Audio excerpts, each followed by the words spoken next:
Seigneur, permets-moi de franchir la porte. J'étais ton serviteur quand j'étais sur terre, je me suis battu pour atteindre le paradis, je vis toute ma vie à la poursuite du paradis, pourquoi ai-je été rejeté? Laisse-moi franchir la porte du paradis, s'il te plaît, ne me repousse pas. À quoi sert mon travail si, à la fin, je suis rejeté? Vous travaillez pour vous-même, non pour Dieu. Vous recherchez votre propre gain. Vous plaisez aux hommes et déplaisez à Dieu. Comment donc votre travail est-il pour Dieu? Ézéchiel 3 versets 18 à 21. Quand je dis au méchant, tu mourras certainement. Et que tu ne l'avertis pas, et que tu ne parles pas pour avertir le méchant de sa mauvaise voie, afin de lui sauver la vie, ce méchant mourra dans son iniquité, mais je te redemanderai son sang. Mais si tu avertis le méchant, et qu'il ne se détourne pas de sa méchanceté et de sa mauvaise voie, il mourra dans son iniquité, mais tu as délivré ton âme. De même, si le juste se détourne de sa justice et commet l'iniquité, et que je place devant lui une pierre d'achoppement, il mourra, parce que tu ne l'auras pas averti, il mourra dans son péché, et la justice qu'il aura pratiquée ne sera plus rappelée, et la justice qu'il aura pratiquée ne sera plus rappelée à la mémoire des autres. Mais je te redemanderai son sang. Mais si tu avertis le juste, pour qu'il ne pêche pas, et qu'il ne pêche pas, il vivra, car il a été averti, tu as aussi délivré ton âme. Mais mon Seigneur, il est écrit. Hébreux 12 versets 14 à 15, recherchez la paix avec tous les hommes et la sainteté, sans lesquels personne ne verra le Seigneur, veillez attentivement à ce que personne ne manque à la grâce de Dieu, de peur qu'une racine d'amertume qui germe ne vous trouble, et que plusieurs ne soient ainsi souillés, c'est ce que je maintiens, je ne veux pas les provoquer avec la vérité, ils détestaient entendre la vérité, quiconque dit la vérité est détesté. En fait, ils essaieront de vous faire taire, ils aiment ceux qui font ce qu'ils veulent et leur disent ce qu'ils veulent entendre, puis les suivent aveuglément sans poser de questions ni les corriger, et si vous ne le faites pas, vous serez laissés de côté, intimidés, critiqués et rejetés. J'ai décidé de suivre la paix avec eux tous. Puisque c'est la seule façon pour nous d'être en paix avec eux. Alors je leur donne ce qu'ils veulent entendre. Vous, hommes adultères, ne savez-vous pas que l'amitié avec le monde est inimitié contre Dieu? Par conséquent, quiconque veut être ami du monde se fait ennemi de Dieu. Celui donc qui veut être ami du monde se rend ennemi de Dieu. Jacques 4 verset 4. Le ciel est pour celui qui porte la croix, il n'est pas pour ceux qui sont aimés du monde. Il est pour les soldats du Christ, haïs pour la vérité qu'ils partagent. Oh non. Je ne le prendrai plus. J'en ai eu assez. Puisque Pierre refuse de laisser ma femme tranquille, je vais le déshonorer devant son pasteur, il devrait savoir qui il est vraiment. Il pensait qu'il était saint, faites-leur savoir qu'il est un loup dans la brune des brebis. Où est le pasteur de cette église? Monsieur, que voulez-vous? Je veux voir le pasteur de cette église. Il y a un problème? Es-tu le pasteur? Pourquoi me poses-tu des questions inutiles? J'ai dit que je voulais voir votre pasteur, emmène-moi vers lui. Je n'ai jamais dit de me poser une question. Ok monsieur, calmez-vous monsieur. Je vais vous conduire à lui, mais laissez-moi d'abord lui dire que vous le cherchez. S'il vous plaît soyez rapide. Pierre doit être déshonoré aujourd'hui, il n'est pas ce qu'il pensait qu'il était. Monsieur, un homme est ici pour vous voir. Laisse-le entrer. D'accord monsieur. Qu'est-ce qui le retient encore? J'espère qu'il n'essaie pas de jouer avec moi, car je vais faire irruption là-dedans, que ce soit permis ou non. Monsieur, notre pasteur a dit que vous devriez entrer. D'accord. On m'a dit que tu voulais me voir. J'espère qu'il n'y a pas de problème. Il y a un problème, pasteur. Dites à Peter, votre membre d'église, de laisser ma femme tranquille. Je pensais qu'il était chrétien. Que lui enseignez-vous dans cette église? Est-ce que c'est pour s'en prendre aux femmes des gens? Ce n'est pas la première ou la deuxième fois que je le prends en flagrant délit avec ma femme. Et pourtant, il est membre de votre église.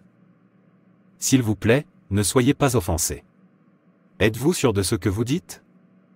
Tu n'as pas besoin de me demander si j'en suis sûr, viens dans ma rue et pose des questions, en fait, tout le monde dans ma rue connaît Peter comme un adultère international, il court après tout ce qui se trouve sous une jupe.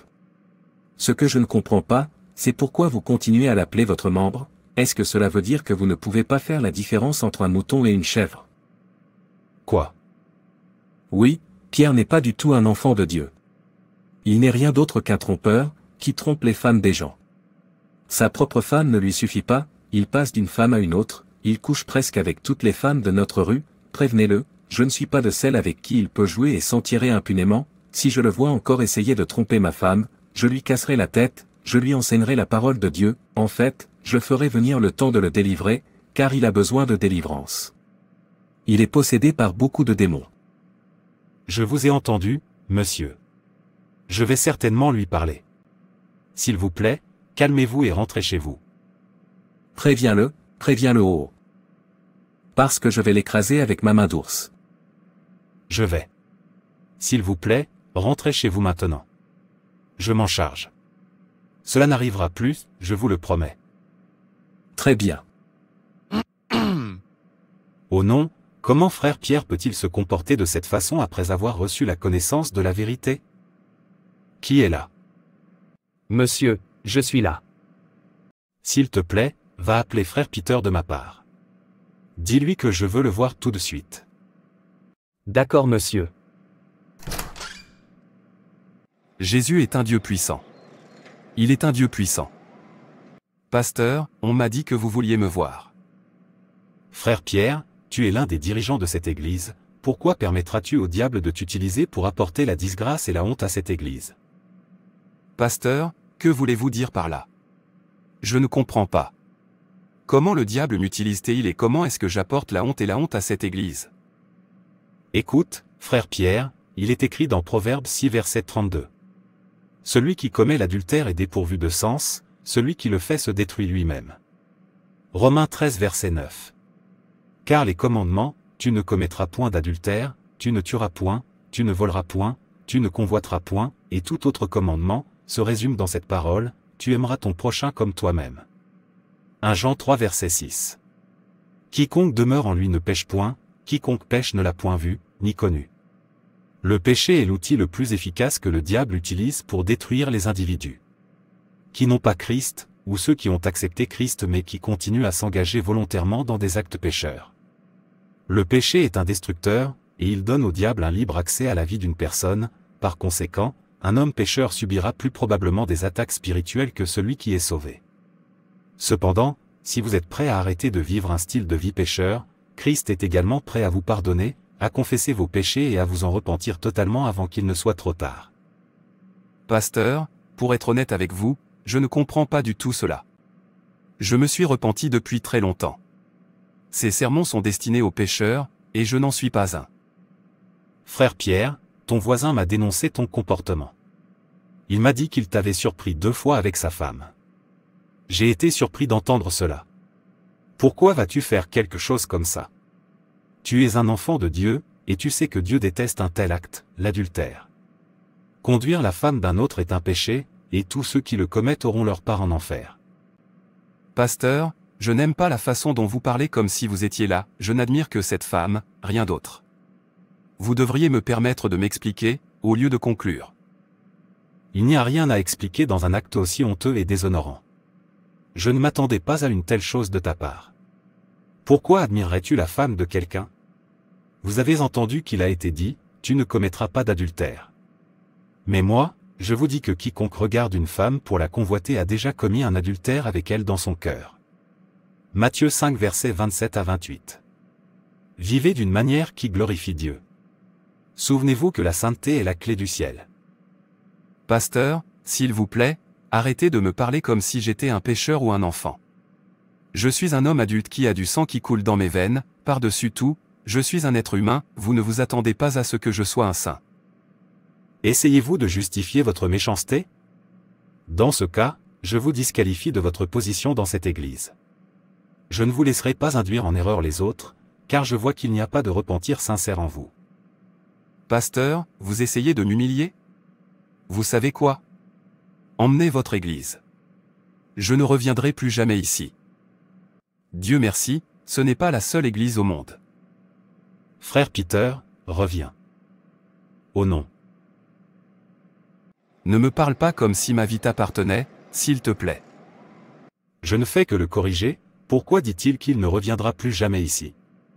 Je veux juste qu'il sache la vérité pour qu'il ne perde pas son âme. Ai-je fait une erreur? J'ai fini par le chasser. Non, Viens me dire que manger est un péché puisqu'admirer la femme de quelqu'un est un péché.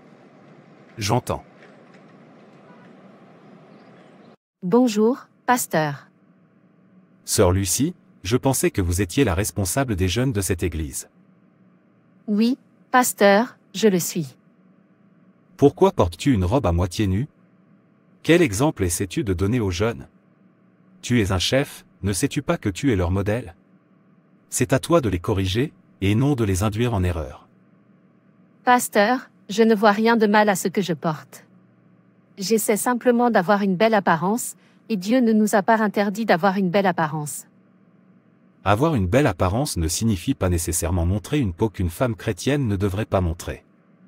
1 Pierre 3 versets 2 à 5, que votre beauté ne soit pas une parure extérieure, comme des tresses, des bijoux d'or et des vêtements raffinés, mais celle de l'âme, la parure incorruptible d'un esprit doux et paisible, qui est d'un grand prix devant Dieu. Car c'est ainsi que se paraient autrefois les saintes femmes qui mettaient leur espérance en Dieu. Écoute, je ne veux plus te voir t'habiller comme ça à l'église. Maintenant, retourne à l'église et habille-toi comme un enfant de Dieu et comme le responsable de jeunesse que tu es. Avec tout le respect que je vous dois, pasteur, c'est ce que j'ai et je n'y vois rien de mal. S'il vous plaît, arrêtez de m'embarrasser. J'ai dit que vous devriez aller vous habiller correctement ou démissionner de votre poste de responsable de la jeunesse de cette église, parce que je ne vous permettrai pas de diriger les jeunes de cette façon, Dieu exige que nous nous habillions de manière modeste. 1 Timothée 2 versets 9 à 10. Paul dit, je veux aussi que les femmes s'habillent avec pudeur, avec décence et bienséance, non avec des tresses, ni de l'or, ni des perles, ni des habits somptueux, mais avec de bonnes œuvres, comme il convient à des femmes qui font profession de servir Dieu. Il est clair que les femmes doivent s'habiller décemment et modestement. Ensuite, je démissionne, excuse-moi. Mange ton église. Sœur Lucie, on n'en est pas arrivé là. Revenez et écoutez-moi. C'est pour votre bien. Oh non. Qu'est-ce qui ne va pas chez eux? Ils continuent à partir parce que je les ai corrigés. Elle est partie aussi. Parce que je vais à votre église, je ne devrais pas m'habiller comme je le souhaite. J'entends. Mais je leur ai dit la vérité. Aurais-je dû les laisser faire ce qu'ils voulaient? Ou préfèrent-ils que je leur dise des mensonges plutôt que la vérité? Pourquoi combattent-ils la vérité alors qu'ils savent quelle est la vérité? C'est hardiment écrit. Pourquoi continuent-ils à se disputer? Chérie, qu'est-ce qu'il y a?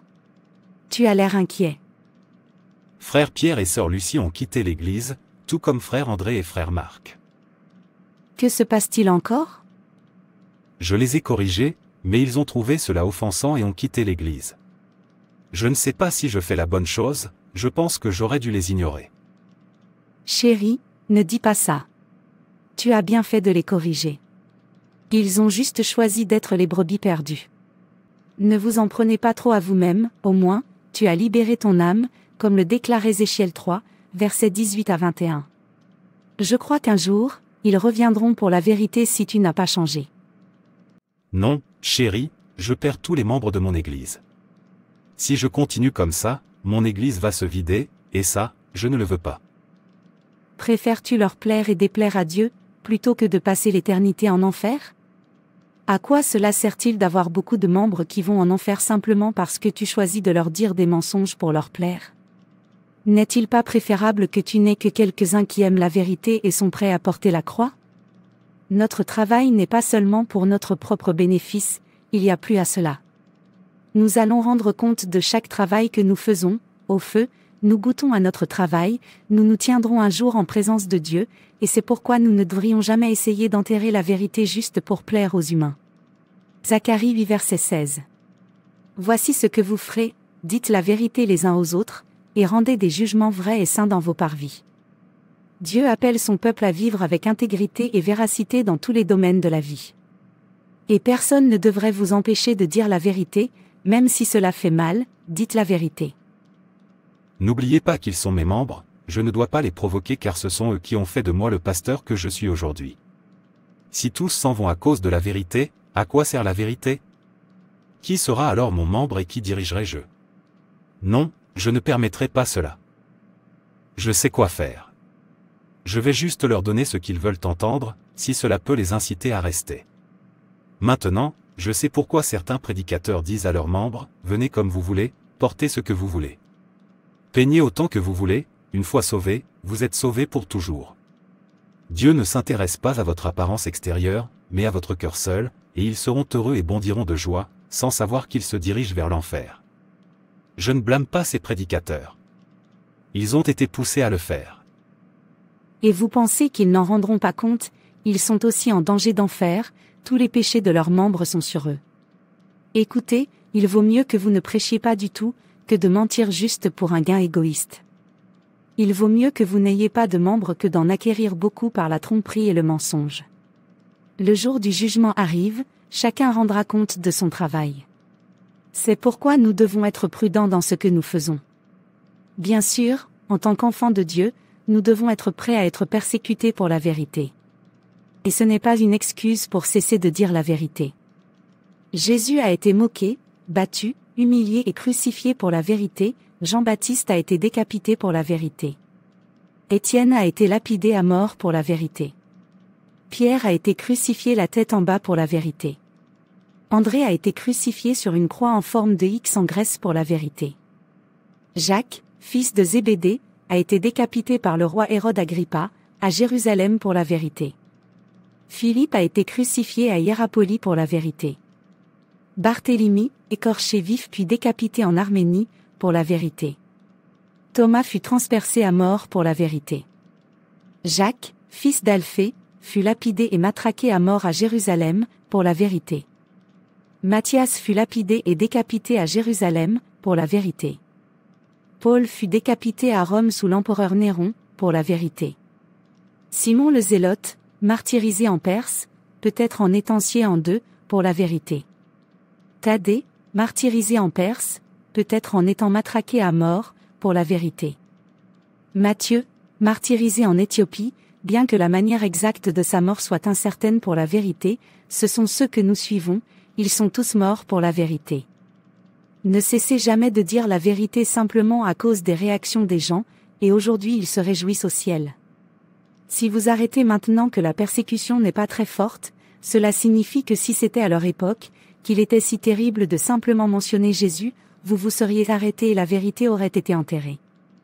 On m'a posé la même question une fois. Auriez-vous enterré la vérité si vous aviez été l'un des disciples directs de Jésus qui ont tant souffert juste pour répandre la vérité? Ils ont été haïs, moqués et tués, mais ils n'ont jamais cessé de dire la vérité, ils continuent à la pousser jusqu'à ce qu'elle nous parvienne. Ils ne permettent jamais à la vérité de mourir juste pour plaire aux humains. Ils se battent pour la vérité jusqu'à la fin. C'est ce que les prédicateurs et les chrétiens sont appelés à faire. Nous ne sommes pas appelés à plaire à un humain, mais à dire la vérité. Alors ne vous attendez pas à ce que les gens vous aiment quand vous dites la vérité, mais n'arrêtez pas de dire la vérité à cause de leur réaction, car au fond de leur cœur, ils savent que vous dites la vérité. Il semble que vous ne me comprenez pas. Si vous ne leur donnez pas ce qu'ils veulent, l'Église sera vide. Qui veut que son Église soit vide? Bien sûr que personne. Nous voulons tous que notre Église soit remplie de membres, et la seule façon d'y parvenir est de leur dire ce qu'ils veulent entendre. Cher. Est-ce que tu t'écoutes toi-même? Tu préfères leur mentir, juste pour les garder, plutôt que de leur dire la vérité qui sauvera leur âme.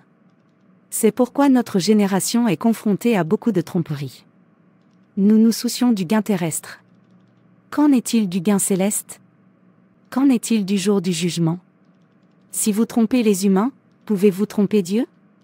Romains 1 verset 18. Car la colère de Dieu se révèle du ciel contre toute impiété et toute injustice des hommes qui retiennent injustement la vérité captive. Un chrétien ne devrait jamais enterrer la vérité. C'est ce qu'ils veulent, ils détestent entendre la vérité, ils aiment les mensonges, alors je n'ai pas d'autre choix que de leur donner ce qu'ils veulent. Ne voyez-vous pas combien ma vérité me fait presque perdre tous les membres de mon Église? Dieu vous tiendra responsable de ne pas leur avoir dit la vérité. Comme je l'ai déjà dit, notre appel n'est pas seulement pour un gain terrestre. Il y a plus que cela. Un jour, nous nous tiendrons face à face avec Dieu pour rendre compte de chaque travail que nous faisons et de chaque sermon que nous faisons. Quel compte allez-vous rendre à Dieu lorsque vous serez appelés?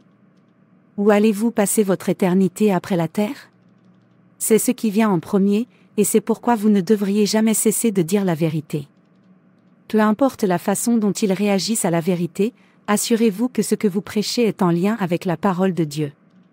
Aligner votre contenu sur la parole de Dieu est une merveilleuse approche.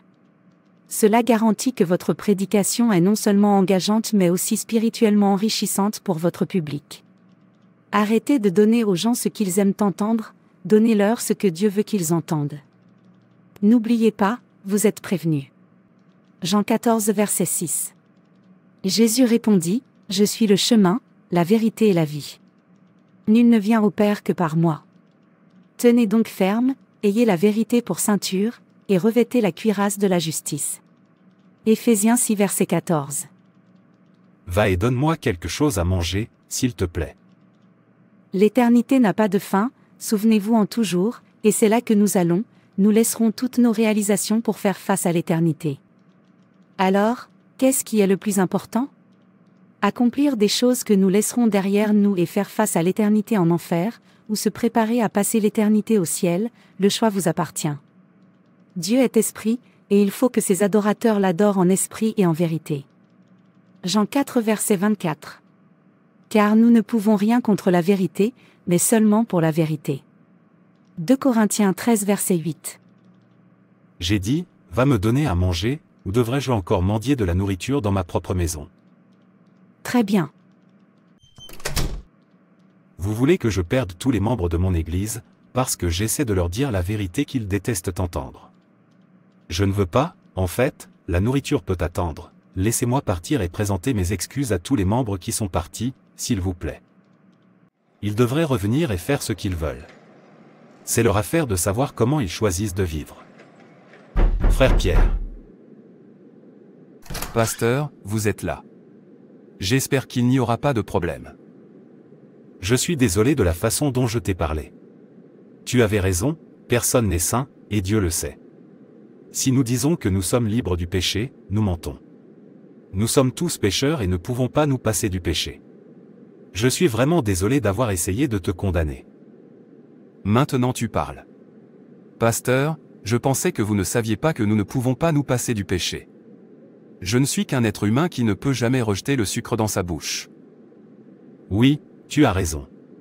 Reviens à l'église et prends ta place. Ne fuis pas l'œuvre de Dieu. On a besoin de toi.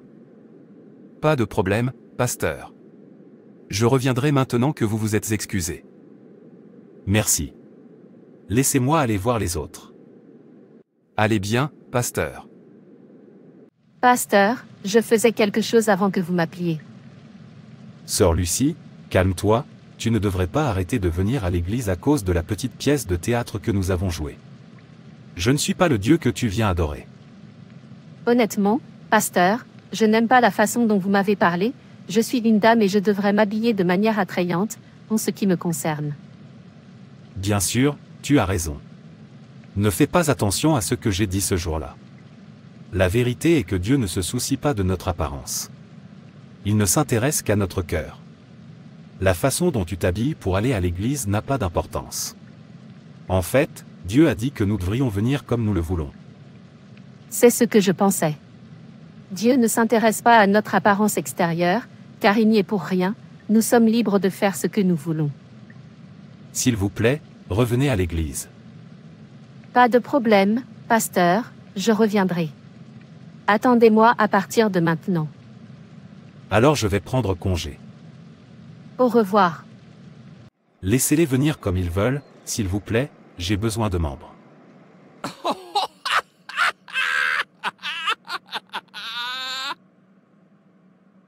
Tu as raison, merci de m'avoir aidé. Enfants de Dieu, êtes-vous heureux? Oui, monsieur. C'est ce qui compte pour Dieu. Tant que vous êtes heureux, Dieu est heureux, alors n'oubliez jamais de faire quoi que ce soit qui vous rende heureux, que ce soit vous habiller pour vous rendre heureux. Cela n'a pas d'importance pour Dieu, Dieu ne s'intéresse qu'à votre cœur. Tout ce qu'il désire, c'est que vous veniez à lui, c'est tout. Vivez pour vous rendre heureux, et la bénédiction de Dieu vous trouvera. Papa parle. Oui, mes enfants, soyez heureux. Qu'y a-t-il, jeune fille? On m'a dit que vous vouliez me voir. Oui, pasteur, le frère Pierre m'a imprégné, et quand je l'ai confronté, il m'a renié. Alors tu n'as pas honte de me dire ça? Tu es de celles qui cherchent des hommes pour les soumettre à la tentation. Que attends-tu quand tu cours après lui? Bien sûr que tu as obtenu ce que tu voulais. Pasteur, il a dit qu'il m'épouserait. Je n'ai jamais su qu'il mentait. Veuillez quitter mon bureau. J'ai un sermon à donner à mes enfants. Les enfants de Dieu louent le Seigneur. Alléluia. Une fille s'est approchée de moi et m'a dit, « Pasteur, un membre de votre église m'a mise enceinte. » Je l'ai regardée et j'ai vu un esprit séducteur, et j'ai hoché la tête. Des filles qui courent partout, à la recherche d'hommes à séduire, et quand les hommes font ce qu'ils doivent faire, elles diront, « Pasteur, il m'a mise enceinte. » Un non-sens. Oh papa, tu es trop fort. Arrête de donner ton argent aux filles, elles n'en valent pas la peine, elles ne sont pas ta mère, elles ne sont pas ta sœur, elles ne sont pas membres de ton église, tu portes ton argent et tu le leur donnes, elles te mangent, en fait, tu n'as pas de bon sens. Dieu te bénira papa. Oh non, je ne peux plus supporter ça. Chérie, pourquoi es-tu partie sans m'attendre? Je veux qu'on parle. Qu'est-ce qui ne peut pas attendre? Tu as changé, ta prédication ne porte plus le poids de la croix, il n'y a plus de vérité dans ce que tu leur dis, tu ne travailles pas seulement pour toi mais pour Dieu. Jean 8 verset 32. Alors tu connaîtras la vérité, et la vérité te rendra libre. Proverbe 12 verset 22, l'Éternel a en horreur les lèvres menteuses, mais il aime les hommes fidèles. S'il vous plaît, arrêtez ça. Ne voyez-vous pas à quel point ils sont heureux depuis que j'ai commencé à leur dire ce qu'ils voulaient entendre? Ne me dites pas que vous ne voyez pas que le nombre de membres de mon église a augmenté, ou que vous êtes un ennemi du progrès, s'il te plaît, reste derrière moi. N'oubliez pas que leur sang est sur vous. Pourquoi est-ce que je t'écoute? S'il te plaît, j'ai besoin de me reposer. J'ai eu une dure journée aujourd'hui. Excuse-moi. Qui es-tu? Votre temps est écoulé. Quoi? Oh non. Celui qui aime son père ou sa mère plus que moi n'est pas digne de moi. Et celui qui aime son fils ou sa fille plus que moi n'est pas digne de moi. Et celui qui ne prend pas sa croix et ne me suit pas n'est pas digne de moi. Celui qui conservera sa vie la perdra, et celui qui perdra sa vie à cause de moi la retrouvera. Matthieu 10 versets 37 à 39. Éloignez-vous de moi, vous qui plaisez aux hommes pour déplaire à Dieu. À quoi sert de rassembler les membres de façon trompeuse, et de perdre son âme en enfer à la fin, pour l'éternité? Chacun rendra compte de son œuvre, ne l'oubliez jamais. Arrêtez de donner aux gens ce qu'ils veulent entendre, donnez-leur ce que Dieu veut qu'ils entendent. Leur dites-vous la vérité ou vous caressez leurs péchés pour ne pas les perdre? Souvenez-vous, vous rendrez compte de tout ce que vous faites pendant que vous êtes sur terre, ne vous éloignez jamais de la vérité. 2 Timothée 4 versets 1 à 8. Je t'adjure donc devant Dieu et devant Jésus-Christ, qui doit juger les vivants et les morts, et au nom de son apparition et de son royaume, prêche la parole, insiste en toute occasion, reprend, censure, exhorte, avec toute douceur et en instruisant. Car il viendra un temps où les hommes ne supporteront plus la saine doctrine, mais, ayant la démangeaison d'entendre des choses agréables, ils se donneront une foule de docteurs selon leur propre convoitise, détourneront l'oreille de la vérité, et se tourneront vers les fables.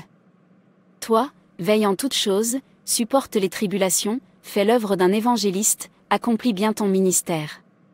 Car je suis maintenant prêt à être offert, et le temps de mon départ approche. J'ai combattu le bon combat, j'ai achevé la course, j'ai gardé la foi. Désormais la couronne de justice m'est réservée, le Seigneur, le juste juge, me la donnera dans ce jour-là, et non seulement à moi, mais aussi à tous ceux qui auront aimé son avènement. Pouvons-nous dire corporellement que j'ai combattu le bon combat? Travaillons pour la gloire de Dieu, et non pas seulement pour notre propre gloire. Tenez-vous debout sur la vérité. Merci d'avoir regardé, et n'hésitez pas à vous abonner, aimer et partager. Que Dieu vous bénisse. Et rappelez-vous, Jésus vous aime vraiment.